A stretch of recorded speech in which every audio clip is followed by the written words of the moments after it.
This gun tech review has been brought to you in part by Main Irish Airsoft. Hi, welcome back, it's Ollie's Airsoft, and yes, it's the finals of the gun videos. This is video 8 and this is what you've been waiting for, to see what exactly happened to my G&G CQBS, which is behind me. Now, as you already know, I was a mad fan of the CQBS. I've used it an awful lot. The last couple of times out, it was starting to give me a few kicks and a few little problems, and I didn't really pay much attention to it. Lent it to a mate on the last time it was out, and he kind of told me it was dying a death. So with that done, I decided it was time to change it all out, which is what we've done.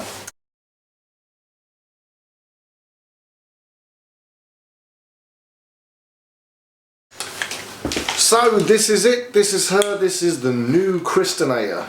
I have to call it after Chris because he did build it for me, so yeah, Crystinator is what I came up with. If you can think of anything better, knock yourself out, and I will willingly rename it if somebody comes up with a better name. But anyway, as of yet, that hasn't happened.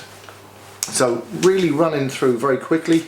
Internally, we stripped it down to the gearbox. We opened up the gearbox, stripped everything out because there were little, bits and pieces going wrong.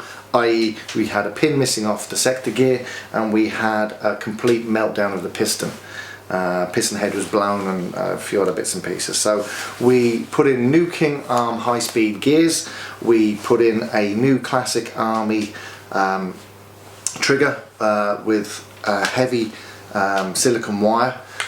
Which allowed us to change the wiring from the back where it was originally, because the batteries was in the crane stock, and we are now front wiring. So it changed the wiring system by putting in a new trigger by Classic Army, so that was great. We changed the piston completely to an Element Polycarbonate full metal teeth piston, and we short stroked that. Again, I'm going to come back to that in a second. And then we rebuilt the gearbox and shimmed it all up very nicely. Now, the short stroking method was done by Chris. If you've watched the videos, it's where we take a couple of teeth out of the piston where the teeth are, and we took a couple of teeth off the sector gear. And what that does, that increases the motion of the piston and makes it a lot faster, so you get a higher rate of fire.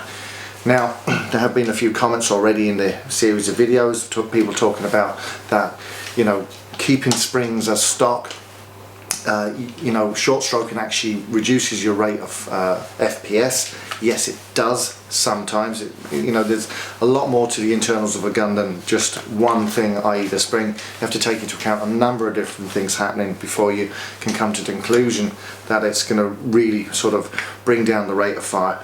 But what we did was, initially we were changing the spring round to a lower spring because I want this as a close quarter battle gun. But what we did instead was we kept the original spring because of the short stroking being done. So the spring was quite a strong one, and it's kept the FPS quite high. We're running in around 315, which is quite heavy for a CQB gun, but you know what, hey, it'll make them call their hits. So anyway, back to the gun. As you've followed in the video, we rebuilt the gearbox, everything was put back, and there's probably very little G&G left in this. It's hard to call it in G&G anymore now. The receiver here is G&G, and that's pretty much it. Starting from the very top, we have an Element Blackwater universal silencer. We have an Element Magpul MOE handguard. The reason why we originally went with an APS Riz piece, but the problem with that was it just didn't sit very well in my mind. I preferred the look of this, so I swapped it out and decided to stick with the Dark Earth theme, which, as you all know, I'm a Dark Earth fetish freak. So anyway, Element Magpul MOE hand grip. We changed the front barrel so that we could incorporate a new D-ring that would allow us the access to the batteries, and we shortened the barrel down by using a Dremel, so it would keep the stubbiness of the CQB effect in place. On top, I have my own EOTech 551. Now what I do have here is an Element Polycarbonate lens cover, and it's really important. These things are not cheap. Average shop will sell these around nearly €100. For the sake of €8 or €10, it's worth having one of these on so you don't get a broken lens from a stray BB. Just behind I have the proper Magpul Ember pop-up sight, which is a great little addition, looks good, and yes, it can come in handy sometimes. Down below I have, well actually I'm going to come back to that in a second because there's something important I want to say about that. At the back I have a CTR Dark Earth 3-position stock, and then I have an Element Dark Earth pistol grip. Real ergonomic, very comfortable, fits the hand nicely, and it just sits really well, and there's a nice little bit of modelling there to give you good grip. Back to the mag, as I was saying, this is a 120 round P mag. I have it in the gun for effect, but I wouldn't be using this, and there's a reason. Because the rate of fire is quite savage. This is 120 rounds, you'd empty it in less than a couple of seconds if you're on full auto. So I wouldn't be doing that.